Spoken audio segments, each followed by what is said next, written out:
Hello प्यारे बच्चों, कैसे हो? ठीक हो गए? अपनी पढ़ाई कर रहे होगे। मैं अमल शर्मा, आपका केमिस्ट्री टीचर, स्वागत करता हूं आपके अपने यूट्यूब चैनल केमिस्ट्री चार्जर में। पिछले लेक्चर में हम स्टडी कर रहे थे असामान्य अणुसंग गुणधर्म के बारे में, जिसमें हमने वांट फैक्टर निकालना सीख लिया था। अब यहाँ पर वांट फैक्टर को या डिग्री ऑफ डिसोसिएशन, वियोजन की मात्रा और संगुणन की मात्रा है, उसको कैसे ज्ञात करेंगे उसके बारे में हम आगे यहाँ पर स्टडी करने वाले हैं। हमने पिछले पढ़ा था भाई कि आई बराबर जो होता है, ये आपने पढ़ रखा है। आई बराबर क्या था? आई बराबर था ऑब्जर्व्ड कोलिगेटिव प्रॉपर्टीज, प्रेक्षित अणुसंघ गुणधर्म बटे नॉर्मल कोलिगेटिव प्रॉपर्टीज, सामान्य अणुसंघ गुणधर्म, जो किसके बराबर था? से पूर्व कणों की संख्या। ये बता दिया था हमने। और आपने देखा था जो कोलिगेटिव प्रॉपर्टीज होती है, अणुसंघ गुणधर्म होते हैं, वह उनके अणुभारों क्या होते हैं? व्युत्क्रमानुपाती होते हैं। तो आई बराबर हमने और भी एक चीज पढ़ ली थी कि आई बराबर जो आप निकालेंगे, है ना, एम थ्योरेटिकल, क्या बोलेंगे? M theoretical over M experimental, ये बोला था ना। यानी एम ऐसे भी बोल सकते हो, या आप लिख सकते थे क्या? M calculated. क्या करेंगे? एम कैलकुलेटेड और बटे क्या हो जाएगा? M observed. ठीक है ना। तो इस तरीके से हमने ये चीज़ निकाल ली थी। ये फॉर्मूला हमने पढ़ लिए थे दोनों। अब इन फॉर्मूले से हम क्या करेंगे? अणुसंघ गुणधर्म कैसे निकालोगे? अणुसंघ गुणधर्म निकालना कैसे है? अणुसंघ गुणधर्म निकालने के लिए आप क्या करते हैं, जो आगे आप क्या करोगे? आई से मल्टीप्लाई कर दो। क्या कर दोगे? आई से सिर्फ मल्टीप्लाई करना। जब भी आप अणुसंघ गुणधर्म निकालेंगे किसी का भी, ठीक है, तो कभी भी गलती मत करना, आई से मल्टीप्लाई कर लेना। क्योंकि अगर वियोजन या संगुणन का केस हुआ तो वहां पर उसका अणुसंघ गुणधर्म अलग हो जाएगा। इसलिए हम क्या करेंगे? सभी अणुसंघ गुणधर्म में आई से मल्टीप्लाई कर देंगे, जो आपका वांट ऑफ फैक्टर है, जिससे हमारा जो अणुसंघ गुणधर्म है वो क्या होगा? एकदम एक्यूरेट आएगा, सही आएगा। सही है। तो आपने पढ़ा था, पहला कौन सा पढ़ा था बेटा? वाष्प दाब का अपेक्षित अपनमन, RLBP बराबर डेल्टा P बटे P0, ये पढ़ा था ना। तो आप अब ये सामान्य अणुसंघ गुणधर्म था, लेकिन जब असामान्य हो जाएगा भाई, पार्टिकल अगर टूटेगा नहीं या संगुणित नहीं होगा तो सामान्य ही रहेगा। ठीक है। और अगर टूट गया या संगुणित हो गया तो असामान्य हो गया। चाहे सामान्य रहे या असामान्य रहे, अगर सामान्य रहेगा तो आई का मान क्या आने वाला है? 1, और असामान्य होगा तो 1 से ज़्यादा या 1 से कम। तो आप इसमें कुछ नहीं करना, आपको आई से मल्टीप्लाई कर देना है। सही है।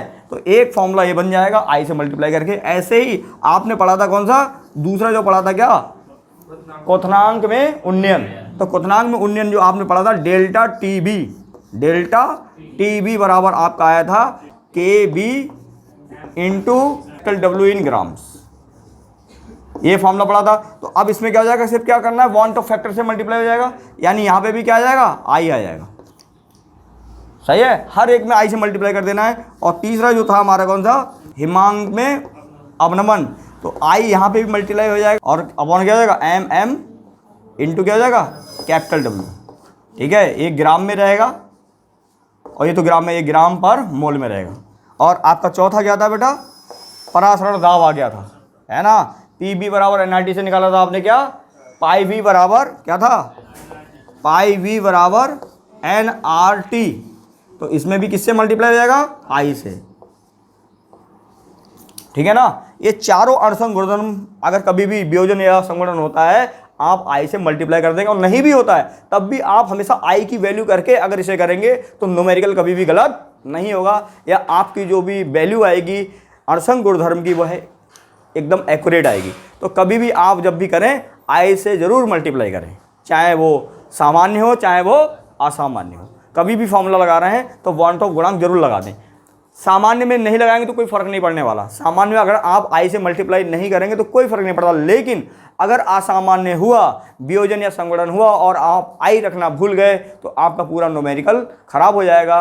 और कंपटीशन एग्जाम में बहुत सारे ऐसे क्वेश्चन पूछे जाते हैं जिसमें बच्चे सिली मिस्टेक करते हैं और गलत करके आते हैं। तो जल्दी से नोट डाउन कर लीजिए। फिर उसके बाद हम संगुणन की मात्रा और वियोजन की मात्रा, जो आपका डिग्री ऑफ डिसोसिएशन है और डिग्री ऑफ एसोसिएशन है, उसको कैलकुलेट करेंगे और उसका फॉर्मूला ड्राइव करेंगे। तो ठीक है, अब हम निकालेंगे वियोजन की मात्रा और संगुणन की मात्रा। तो सबसे पहले हेडिंग डाल देंगे केस 1, जिसमें हम पॉइंट ऑफ फैक्टर निकालेंगे, यानी डिग्री ऑफ डिसोसिएशन, वियोजन की मात्रा या आयनन की मात्रा, वियोजन की मात्रा। केस 1 है, पहला है वियोजन की मात्रा। वियोजन की मात्रा किससे रिप्रेजेंट करते हैं? जनरली अल्फा से। आप कुछ भी ले सकते हो, मगर ज़्यादातर जो दिखाया जाता है अल्फा से रिप्रेजेंट करना दिखाया जाता है, ठीक है ना। वियोजन की मात्रा कैसे निकालेंगे, गणना कैसे करेंगे, और इस वियोजन की मात्रा से ही हम क्या निकालेंगे? पॉइंट ऑफ फैक्टर निकलता है। तो वियोजन की मात्रा कभी भी निकालना आपको आनी चाहिए। तो वियोजन की मात्रा देखिए कैसे निकलेगी। माना आपके पास कोई इलेक्ट्रोलाइट है AXBY, ठीक है, और इसको जल में घोल दीजिए।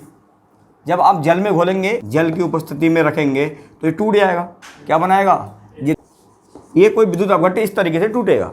अब हम देखेंगे कि वियोजन से पूर्व और वियोजन के बाद क्या होगा। अगर हम बात करें वियोजन से पूर्व, क्या बोलेंगे? वियोजन से पूर्व। अगर वियोजन से पूर्व की बात करोगे तो ये टूटा नहीं होगा। माना एक, आपने कितना अणु लिया इसका? एक लिया होगा। अरे एक फॉर्मूला लिया होगा आयनिक पदार्थ है, या एक अणु लिया होगा, तो यहाँ पे कितना होगा? एक। वियोजन से पूर्व कितना होगा? एक, है ना। और यहाँ पर जब टूटा, मतलब एक होगा, तो यहाँ पे जब नहीं टूटा होगा, वियोजित नहीं हुआ होगा, तो यहाँ कितने होंगे इसके कण? इसके आयन क्या होंगे? 0, और इसके भी क्या होंगे? 0, शून्य ही तो होंगे। तो वियोजन के बाद क्या है? वियोजन के बाद क्या होगा? वियोजन के बाद, जैसे आपने साम्यावस्था वाले में नहीं पढ़ा, साम्यावस्था से पूरा न्यूमेरिकल गए थे ना वहाँ पर, साम्यावस्था के बाद। अब वियोजन के बाद माना इसमें से कुछ अल्फा कण टूट गए हैं, कुछ अल्फा वियोजित हो गए, तो यहाँ पर क्या हो गया? मतलब कुछ अल्फा मात्रा, अल्फा वियोजन की मात्रा क्या हो गई? अल्फा। अल्फा इसके और अल्फा इसके कितने हो रहे हैं? किस अनुपात में होंगे? ये होगा X अल्फा, और ये कितना हो जाएगा? जितने हो रहे हैं तो Y अल्फा। जितने भी आपका यहाँ पर मोल या जो भी कण जितने नंबर ऑफ आ रहे हैं, उनसे अल्फा से क्या कर दोगे? मल्टीप्लाई कर दोगे, है ना। अब यहाँ पर कितना अल्फा जब बना है, तो यहाँ से कितना घट जाएगा? अल्फा घट जाएगा, 1 माइनस क्या हो जाएगा? अल्फा, ठीक है। तो अब देखिए वियोजन के बाद ये हो गया और वियोजन से पूर्व ये था। अब हम बात करें कि कुल कणों की संख्या कितनी होगी वियोजन के बाद? कुल कणों की संख्या, यानी वियोजन के बाद कणों की कुल संख्या। क्या करेंगे? वियोजन के बाद या आयनन के बाद, वियोजन के बाद कणों की कुल संख्या। कुल संख्या कैसे निकालेंगे? 1 माइनस अल्फा प्लस क्या हो जाएगा? X alpha plus Y alpha, सही है। तो अब इनको देखोगे, अल्फा, इसको देखोगे, अल्फा एक तरफ कर दो, अल्फा वाली, ताकि हम इसको सॉल्व कर पाएँ। कितना हो जाएगा? तो हम इसको क्या कर देंगे? अल्फा कॉमन कर लेंगे यहाँ पर। जब अल्फा कॉमन कर दो क्या हो जाएगा? 1 plus X plus Y minus क्या हो जाएगा बेटा? 1 हो जाएगा, और इंटू क्या हो जाएगा? अल्फा हो जाएगा, सही है। जब ये अल्फा हो गया, तो इसको अगर मैं मानूं X और Y जो है टोटल कण है, उनको n मान लूँ। X Y जोड़ के क्या मान लिया मैंने? n है कणों की संख्या। तो इसको मैं लिख सकता हूँ 1 plus n minus 1 into alpha. चूँकि यहाँ पे मैं बोलूँ, चूँकि जो n है, चूँकि n बराबर जो है क्या है बेटा? X प्लस वाई, कणों की कुल संख्या ऐसे निकाल दी हमने, ठीक है ना। X प्लस वाई निकली है यहाँ पर, उसके बराबर है। तो अब आपको पता चल गया कि कुल कण इतने आ गए, कुल कणों की संख्या कितनी? इतनी है। इसलिए क्या हो जाएगा? इसलिए वान टॉप गुणांक क्या हो जाएगा? वान टॉप गुणांक I बराबर क्या हो जाएगा? I बराबर होता है ऑब्जर्व्ड कॉलिगेटिव प्रॉपर्टीज, और बटे क्या होता है? Normal colligative properties. अर्थात वियोजन के बाद कणों की संख्या बटे वियोजन से पूर्व कणों की संख्या। तो वियोजन के बाद जो कणों की संख्या आ रही, कितनी आ रही है? इतनी आ रही है। इसे रख देंगे, क्या हो जाएगा? 1 plus n minus 1 into alpha. और वियोजन से पहले कितना था? एक कण, है ना। तो इसे एक से जब डिवाइड करेंगे तो क्या आएगा? यहाँ पर सेम आ जाएगी वैल्यू। क्या आ जाएगी बोलो? समझ में आ रही बात? नहीं आ रही? तो यहाँ हो जाएगा I बराबर 1 plus n minus 1 into alpha. एक फॉर्मूला ये ड्राइव हो गया। समझ में आ गई बात सबको? ये फॉर्मूला याद हो जाएगा, भूलोगे तो नहीं।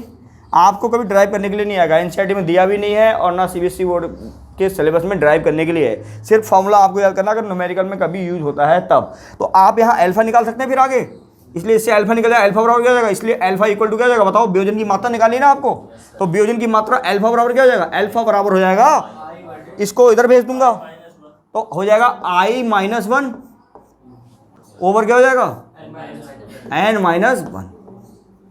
सूत्र समझ में आ गया? अरे याद हो जाएगा ये, नोट डाउन कर लीजिए जल्दी से।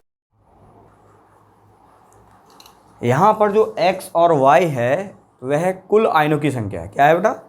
कुल आयन, कितने ऋण आयन और कितने धन आयन। जब इन दोनों को जोड़ दोगे तो हमें कुल आयनों से मतलब है, ना कि धनायन अलग और ऋणायन अलग, हमें तो कण से मतलब है, कितने कण मिल रहे हैं। तो यहाँ पर जो जितने कण मिलेंगे x और y धनायन, x धनायन मिलेंगे, y ऋणायन मिलेंगे, तो टोटल मिल के माना एक ऋणायन मिल रहा है, दो धनायन मिल रहे हैं, तो माना कितना होगा टोटल 3, तो n बराबर 3 हो जाएगा। सही है ना?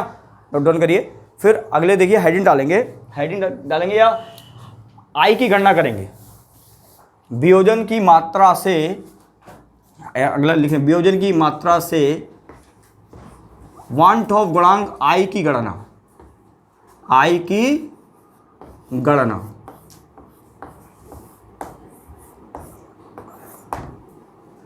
कैलकुलेशन कैसे करेंगे, I का कैसे मान निकालेंगे वो हम देखेंगे।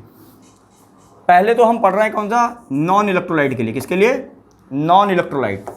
नॉन इलेक्ट्रोलाइट कौन से थे? विद्युत अनअपघट्य, है ना, विद्युत अनअपघट्य नॉन इलेक्ट्रोलाइट लिख लेंगे हिंदी में, विद्युत अनअपघट्य या अनविद्युत अपघट्य। अनविद्युत अपघट्य, अनविद्युत अपघट्य के केस में क्या होगा, आपने पढ़ रखा है, इनका वियोजन नहीं होता है, इनका वियोजन नहीं होता है, जल में घोलेंगे तो वियोजन नहीं होगा, यानी इनके लिए जो अल्फा का मान क्या आएगा, 0 आएगा, ना जुड़ेगा ना टूटेगा।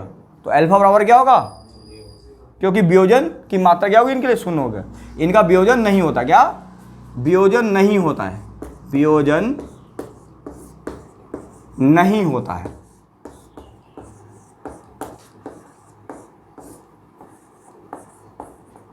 जब वियोजन नहीं होगा तो अल्फा बराबर क्या होगा, तो अल्फा बराबर हो जाएगा 0।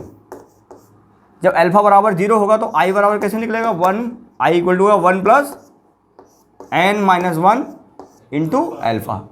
जब I बराबर क्या हो जाएगा भाई, 1 आ जाएगा, अल्फा बराबर क्या हो जाएगा 0, तो ये पूरा टर्म क्या हो जाएगा, 0 हो जाएगा। तो I इक्वल टू कितना हो जाएगा 1, तो I का मान हमेशा कितना रहेगा, 1 रहेगा। कभी भी विद्युत अनअपघट्य होगा तो उसके लिए I का मान हमेशा आप क्या रखेंगे, 1 रखेंगे।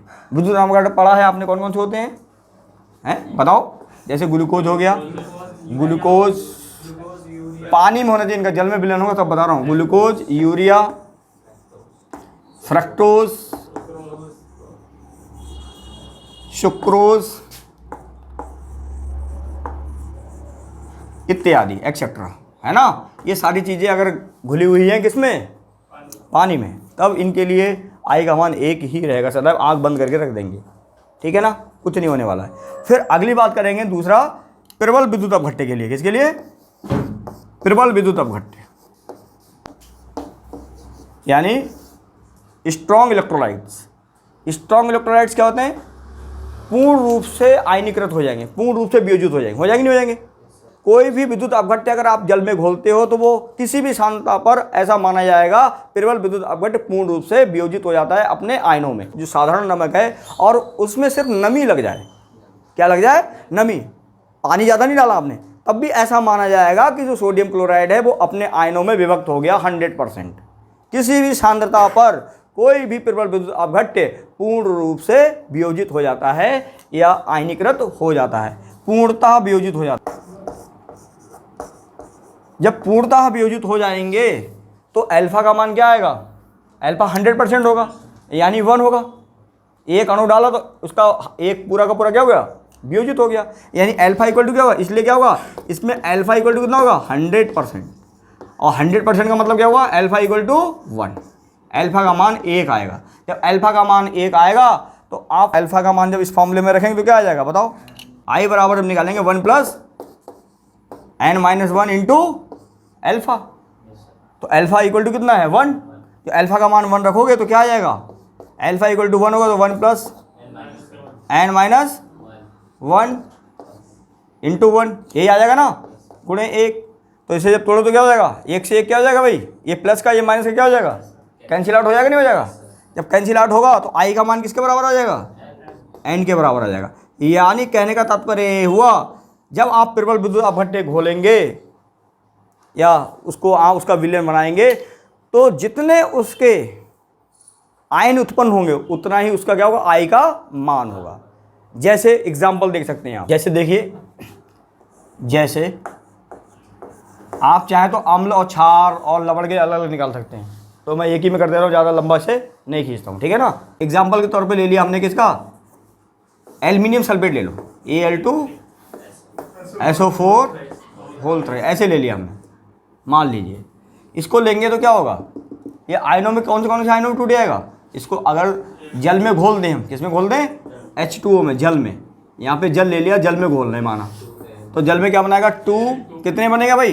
x की जगह कौन है? 2 और y की जगह कौन है? 3, तो ये कितना हो जाएगा? 2Al, ठीक है ना। और इसमें आवेश कितना, इसकी वैलेंसी क्या है? यहाँ पर है 3 पॉजिटिव। बात समझ में आ रही नहीं आ रही है? और एक ऐसा होगा जलीय विलयन बनेगा एक्वस।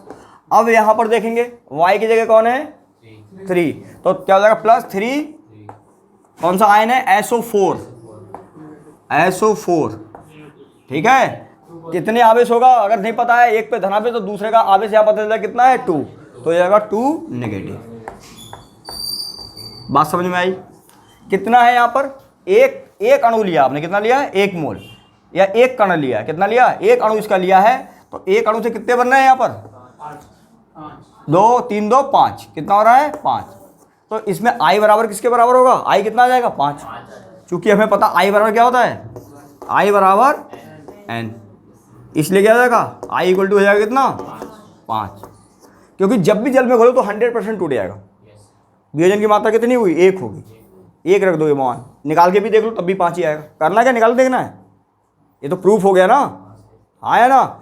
ऐसे ही आप H2SO4 ले लो, माना H2SO4 ले लिया, अगर H2SO4 की मात्रा वियोजन की नहीं दे रखी तब आप इस तरीके से निकालेंगे। और उसने अगर वियोजन की मात्रा बोल दी कि 60% बोल दे, 90%, जब वियोजन की मात्रा बोल देगा तब आपको उस हिसाब से करना है, और जब नहीं बोलेगा तो ऐसे ही करना है, ठीक है ना।